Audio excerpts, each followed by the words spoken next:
walaal ku saxa Axmed afkaaga cana lagu qabay wax laba oona la fay ma jirto aragtidaas horta waa aragti khaldan horta kolka hore ansaxna horta halka صح oona laftu waa sida iyagu sheegteen hal ujeedada loo sameeyay halkii ujeedada ninkii hal nin hadduu ku soo haro halka nin baa oona laf ah ninkii oona laf ahaan jiray shalay haddii uu halkanka ka daalay wixii u soo dagaalamo u soo gablamay xoolahoogii iyo gabdhahoogii iyo dadkoogii iyo ciisigoogii mataqaanaa u soo waayay ummadda loo xasuuqay haddii uu ka daalu ka tanaasulay uu BBI noqdeen oona laf ma matali karaan halkaasay kaga tagayaan oona lafta waxaa ummadda Soomaaliyeed oo dhanba ah ummadda Soomaaliyeed qadiyada ay u taagan yihiin baan nahay qadiya waxay aaminsan yihiin baan la aaminsanahay waxay u taagan yihiin baan yaan ula sarakacnay ninka madaxa nooca gobolka kalka Soomaalida xukun walaalkeen Mustafa dhibaato badan buu ummadda Soomaalida u geystay kala qaybin badan buu u geystay kala qaybintaas oo ah inuu kol sameeyo wax la yiraahdo dir kol uu sameeyo waxan baahan kana wax ummadda Soomaaliyeed waa mid wax dir la yiraahdo ma jiro waliga ma maqal annagu ummadda Soomaaliyeed waa dad mida walaala asaxaana dadka gobolka jooga ee ku nool kalilka ummadda kalilka Soomaalida ku nool waa dad mida guumaysto la dhibaatay halkan waa tilmaantii qadarka qiimaha mudan aan nagala socotiin hadday tahay ugu horeysay boggan fadlan subscribe ku sameeyo tiktok TV saad noqoto waxa ugu horeeya la socda wararka warbixinada waraysiga haddaad mar hore sameysana mahadsanid waxaan waraysi la yeelanaynaa maydane Cabdulle Cukiye oo ka tirsan ururka Sarda ahna afhayeenka shacabka barakaca gobolka City oo ka qayb galay shirkii ka dhacay Sweden 12 bishan Abriil ee u dhaxeeyay shirkaasi oo ay wada qabteen ururka Sarda iyo ururka ONLF maydana oo shirkaas ka qayb galay balaayaha waxaan ka waraysanaynaa wixii ka soo baxay shirkaas iyo dhibaatooyin loo geystay shacabka galbeedka City markuu shirka kadib dhacay maydana ku soo warbaahinta tilmaan TV maadaama goobjoog ka ahayd shirkii ka dhacay Sweden bal warbixin naga sii shirkaasi iyo waxyaabihii ka soo baxay ee lagu heshiiyay welcome assalaamu calaykum waraxmatullaahi wabarakaatu Axmed tilmaan TV iyo dhageystayaasha ku xiran ummadda Soomaaliyeed iyo inta hadda ay dhageysanayso iyo inta gadaaliga dhageysan doonaba halka kale waxa ila joogo Nicola Okoyahana oo hadda ku sugan isaguna galbeedkaas Canada ku sugan ceelaabe waan salaamaya dhamaantiinba assalaamu calaykum waraxmatullaahi wabarakaatu waan ilaahay marka salaanta kadib sidaad sheegtay bishan aan ku jirro sabtidii hore maaragtay 12 bishan April iyaan Stockholm shirka dhacay baan joogay nasiib u yeeshay halkaas oo jaaliyadii ummadda Soomaaliyeed ka soo jeeday dawladda deegaanka Soomaalida shir ay ugu qabteen madaxda ururka Sarda iyaan halkaa ka qayb galay aniga oo halkaa ka warbixiyay waayo maadaama aan ahaa dadkii dawaanka soo jeeday dawaan ka mid dawladda deegaanka Soomaalida sanadkii hore saxaykiisii iyaan ka soo ka imaday aniga ku sugnaa halka muddo 8 sanadood ah ahaana dadkii goobjooga ahaa ee dhibaatadii galbeed City ka dhacday amba dawladda deegaanka Soomaalida ilaa Mooyaale ilaa Jigjiga meel walba dawladda deegaanka ka dhacday oo dhulboobka ahaa ee sharci darrada ahaa ee siyaasad dhaxal ka soo wareegtay dawladda deegaankii nimankii TPLF-na Oromo u wareejisay xasuuqaas wali hadda sii joogo dhulkii Soomaalida iyo maalkii Soomaalida lagu boobayo hadeedaha baan iyaan ka hadlaynay wax joogna waan u ahaa marka sida daraadeed shirka waad ogeydeen shirka laga soo shaqeeyay buu ahaa oo la joogana warbay ka hayeen oo tallaabo ay ula socdeen way isku dayeen inay wax ka qabtaan ay fashiliyaan laakiin jaaliyadii halkaas Sweden ku deganayd baa kaga adkaysatay si qurux badan bay u dhacday asahaatee anaga shirka markii la ogaaday la yiri ONLF bay City raacday amba Sarda iya maaragtay Sarda iyo ONLF halka shir ku qabanay markii la yiri nimanka halka jooga dhibaatada waxa kamid ah shalayda bishan imika aan ku jiro waxa ku meesha Garbacad la yiraahdo waxa lagu dilay nin ganacsada ah iyo dukaan yar dadkii barakaca kamid ah qabala halka Garbacad la yiraahdo dukaan ku lahaaway iya maaragtay lagu dilay toddobaadkii kale ka sii horeeyay daymeed maaragtay qarrif magaalada la yidhaaho aftam dusheeda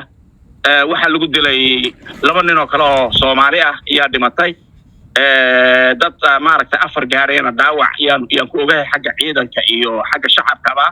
marka waxay bilaabeen nimanka magacyaalka ee jigjiga xakumo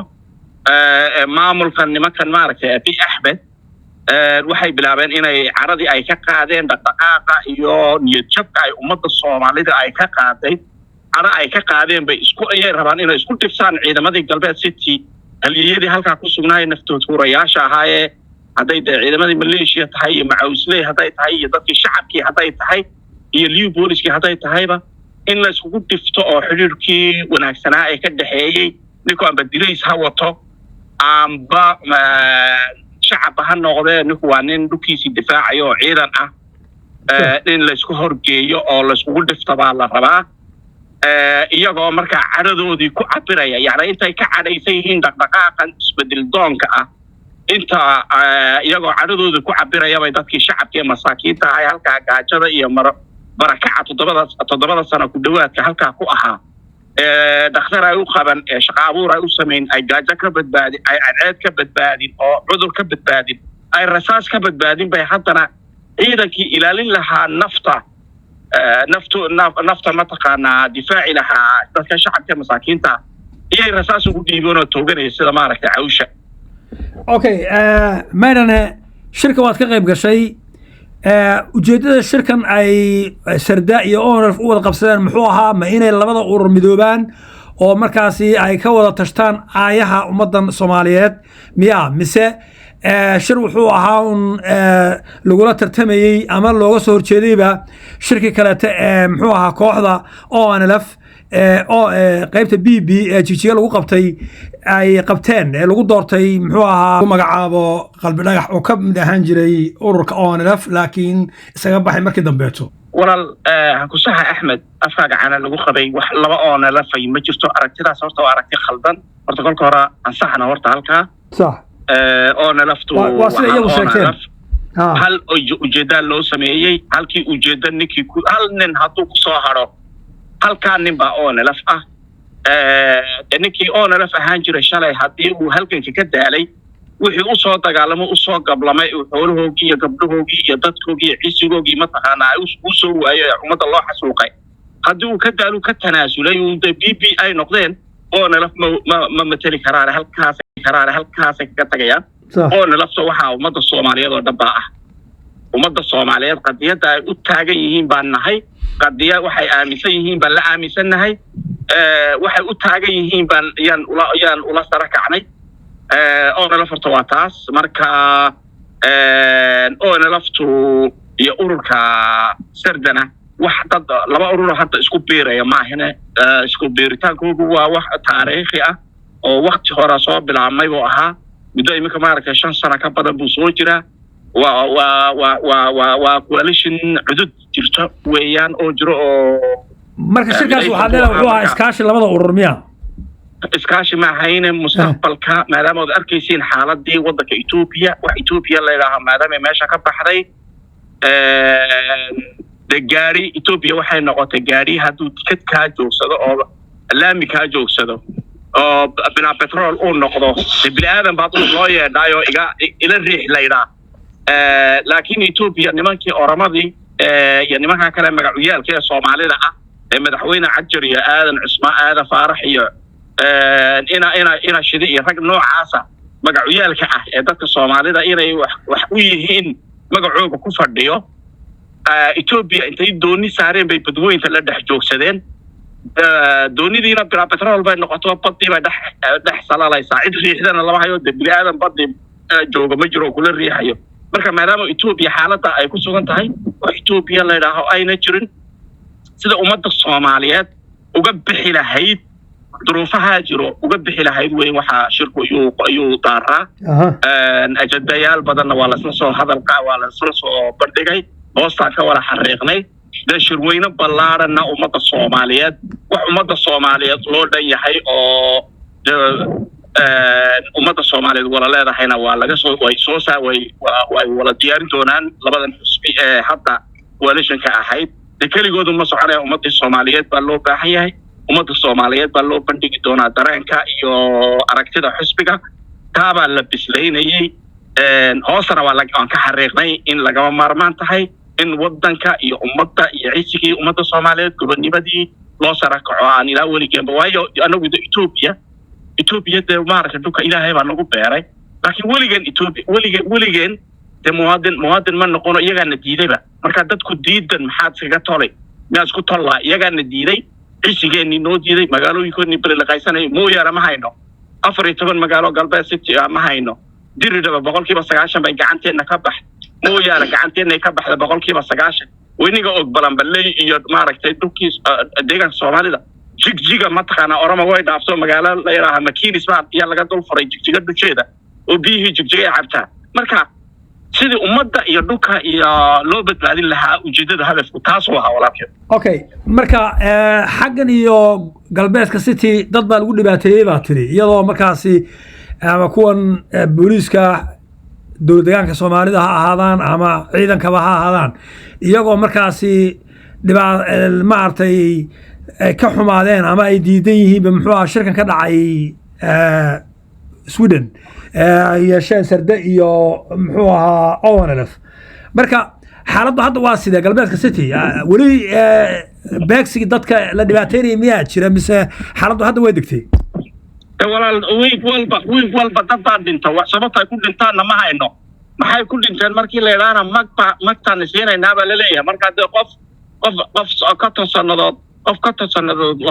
la soo kuriyay oo ku tajiro qoys iyo awlaad iyo dhinac walba lahaay ummadda dhinac walba difaacayay markii si aan xad ka baxa loo dilo badna lagu tilmaamo hubba ka dhigan in jiid jooga markii la yiraahdo ka dhigis baa ku sameeynayna waa dhaqan xumadii aan weligood ku naqanay PP bay kamid tahay waana caradoodii iyo niyad jabka siyaasadeed ku yimid bay kamid tahay inay dadka shicibka dhexdooda iyo ciidanka masaakiinta ay halka galbeed city ay ku dareeyeen inay maaragtay dadka kolka horeba ciidan iyo shacab maaragtay reerohoogii ma taqaana intaasoo sanadood ciidan aan arkin shacabkoogii ay difaacayeen la isku diro rasaas la isku dhiibo ciidan ma ahin oo ciidankii deegaanka Soomaalida ma oran oo ciidan ma oranayo laakiin waa dad diriiskii wato ciidanka dhexdiisa ku jiro oo si gaara loogu soo dhex daray baa dadka shacabka tooganay waxaa jiray in madaxweynaha kililka Cafarta uu yimid tigsiga Ramadaankii aadna loogu soo dhaweeyay dad Soomaali aad uga xumaaday arintaas wafdi kale oo deegaanka Soomaalida waxay tageen iyagana dhinaca iyo Cafarta waxa socday waan nabadeed in muxuu ahaa Cafarta dhulkan ay ka baxdo dadkii barakacayaashan dib loogu celiyo oo dhulkoodii dib ugu noqdaan arintaas xagee ku dambeysay iyadoo wax akhbaar ma ka haysaa waxaad ninka dadka iyagu kolba dhinac wareegay kulla Samaara tagay kulla jigjiga tagay anaga nama saameysaba oo iyo guddiyaal kale oo la sheegay oo la soo magacaabay waxaasi wax horta aniga ku hadlay afkii shacabka galbeed city waxaasi wax horta nooye anagoona saameeyo ma baahinba waa saad u maqasheen oo aragnay sidaad ummadda Soomaaliyeed damiirka u saaxiibka uga xanaaqnay marka waan dad iska wareegay waa dadkii kolka horeba dhimashadayada iyo barakacayaga iyo burburkayaga iyo baroortayada ma taqaana ma taqaana nagu daawanayay ku qosqoslayay waxba ka qaban waayo aragnaa waa cadowgiina laaye iyo maqaar saarkii nagu daawanayo shirshiraya dhulka wax macna ay leedahay oo si raacno wax kaaga sheegi karo ma jiro waa nin aqal hoos intuu tagay tarigana baqtiisa gacanta taagtaagay aragnaayo marka macna aan kaaga sheegi karo iyo wax alla waxay nagu soo kordhin karto taasi ma jirto marka ma raacin ba ma santahay meedane hadda waxaan u gudbayaa ceelaba oo ku sugan wadanka Canada oo isna ka tirsan ururka sarda ceelaba ku soo dhow warbaahinta Tilmaan TV shirkaasi ka dhacay Sweden ay lahaayeen ONLF iyo sarda sidoo u aragtaa adigu maxaa ka soo baxay welcome السلام عليكم ورحمة الله وبركاته ولكن يا دمام ولكن ميدان هالجماعة ميدان وان سلامي يا ولالهنا كلا إن دقيسن دونا كحران هدي له إلى ذا هلو تي في جا راديو جا تي في جا تلما تي في ولكن ميدان آد بوكلا عديي وجددا أورك سردا يوين لف ONLF haddaan aad buu kala caddeeyey wixii aan odhan lahaana isagaa yidhi maydhane nin wuxuu ahaa meesha joogay goobjoog buu ahaa sidaa uu u sheegay uu dee walaalkeen u macneeyey un baan u malqay waxayna noo noqotay shirkaa la qabtay ummadda soomaaliyeed ee kililka kasoo jeeda ama kasoo jeeda gobolka soomaalida dhiirigelin weyn bay noo noqotay ilaahayna haddaaya madaxdeena maydhane maadow doctor sakariye iyo walaalihiina kale halkaa shirka ku qabtay iyo dhalinta walaalihiina iyakuna soo qabaqaabiyo shirkaa sida sharafta leh ee u damqaday dadkooga soo qabaqaabiyey isku keenay maxay ahayd ummadda walaalahooda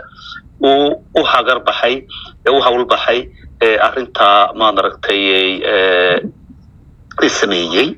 iyakana waan salaamaya aad iyo aad baad u mahadsantiin baan leehay salaan kadib mahad kadib walaalkeen axmedow maydhana uu caddeeyey anu waxaan u arkayaa shirka ay sarda iyo ay qabteen ONLF horta shirka wax imika la qabtay oo imika uun bishan aan qabanna la yidhi maahayn shirka sidaanan u ogaa 6 bilood buu soo socday sidii loo qaban lahaa 6 bilood yaa laga soo shaqaynayey oo la sarkayay doctor ay walaalkan maydhana kulley isna dib u qaadan doonaa hadalka uu macnayn doonaa marka ayaantaasay noqotay in la qabto male ONLF iyo sardana male ururka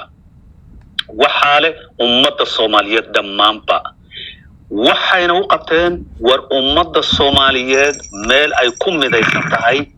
ay leedahay annakaale ay kaga baxdo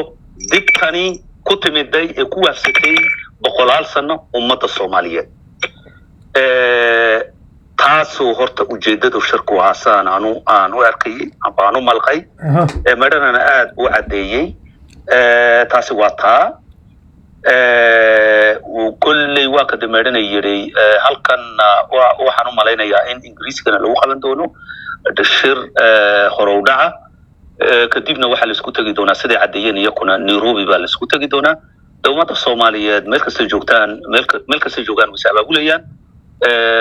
arrintaana si fiican bay u socotaa dee waxaan leenahay un annagu walaalaha iyaga noo hagar baxay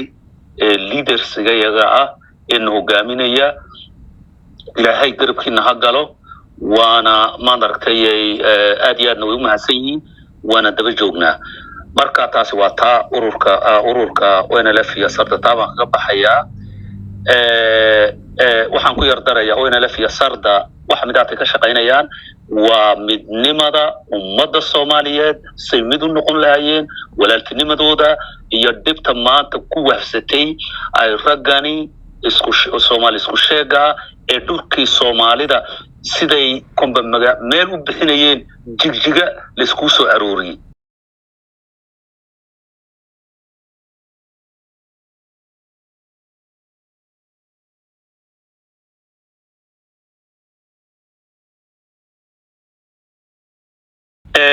ayaanba meel ka hadlayeele waxaan la dagaalamaynaa TPLF baan la dagaalamaynaa Amara baan la dagaalamaynaa Soomaaliyaan la dagaalamaynaa waxaan baan la dagaalamaynaa wax alla waxay la dagaalamayaan maarkay kelmad baan oranayaa waxaan kelmadan oranaya waxay tahay raggani walaaliheen ururka kala jigjiga ku qabtay ONLF tamarenan waa ka macneeyay jigjiga ku qabtay ONLF baan hayle ONLF waxay yihiin waa la yaqaanaa madaxdoodana waa naqaanaa intaasoo sano anigu ururka sardan kamid aha ONLF-na waa kamid aha dad baa ku oranaya ururka ONLF waa ogaadeen magac ogaadeen buu wataa magacu waa magacii walaalkay waa magacaygii ninayga ma xigo ninay ma sheegan karo imana dhibaya magacu anuu wax ii soo ridaya marka waa inaan anigu qofka wax ii soo ridaya ee walaalkaya aan daba joogsadon ku kalsoonaa taasi waxa weeyaan waa waxa midahaatay ururka uu xaq uu leeyahay ururka aanan xaq ku leeyahay ururka marka anoo ka hadlayo walaalku hadal ku dheeraanay raggani walaalihina iyo ku jigjiga wax ku qabsaday Ethiopia waa la yaqaanaa shirk aan waxaan oranayaa raggaasi waxay nool yihiin inta Nairobi lagu qabanayo Soomaali ay isku tagayso ee warbixinta ugu dambeynta la soo saaray bay nool yihiin Ethiopia sheekadeeda waa naqaan waxa laga oran doonaa soo ninkii annaka ONLF ahayn waa maxay deeso kuwa ku dhawaaqay hawshoodii objectivekoodii marka iyakan waa la leyn doonaa raggaas أنا waxaan uga digayaa sida ay yihiin imika inay inta shirka Nairobi la qaban inay kala yaacaan dhul nabada amba Soomaaliya galaan amba Djibouti galaan amba ay galaan Eritrea intaas aan urta raga ku waaninaya Ethiopia ma seegayso shirka marka Nairobi lagu qabto ee warbixin la soo saaro waxay ummadda Soomaaliyeed ay isku raacda la soo saaro waxa la oran doonaa war ma been baad Ethiopia kula dhaqmaysay TPLF taasamaysay rag caynkaas oo WNLF mar ku sameeyay nin gaas Ahmed gaas la yiraahdo ayaan doodaan dhageysanay u macnaysna marka taasi waa taa waxa weeyaan rag ninka madaxa nooca gobolka kilka Soomaalida xukun walaalkeen Mustafa dhibaato badan buu ummadda Soomaalida u geystay kala qaybin badan buu u geystay kala qaybintaas oo ah inuu kol sameeyo wax la yiraahdo dir kol uu sameeyo waxan baahan kana wax ummadda Soomaaliyeed waa mid wax dir la yiraahdo ma jiro waliga ma maqal annagu ummadda Soomaaliyeed waa dad mida walaala asaxaana dadka gobolka jooga ee ku nool kililka ummadda kililka Soomaalida ku nool waa dad mida guumaysto la dhibaatada ummadda Soomaalida halkay ka eegi lahaayeen iyo Mustafa wuxuu ku mashquulay shaqadii activistiga ahayd uu ku qorayay ما دركتي وكقرية ما ذاك فيسبوك دبتي هو ويني وحويان وقبل كسيتي نيكا كريدي ومصطفى دعولي سجا كريدي مركز توحو وضد بصوبي بشكا وقادين يا عيسى إسرائيل وردول كاني وقادين يا عيسى ملك أمة الصومالية با أمة الصومالية وامد لما كلا قايبين كرو وركا رجع ولا لهنا يقول الجميعنا وطاع تيدونيان إني عديان أي كهرلان شركة اللي تكون تجدونه نيروبي أي أمة الصومالية كهرلان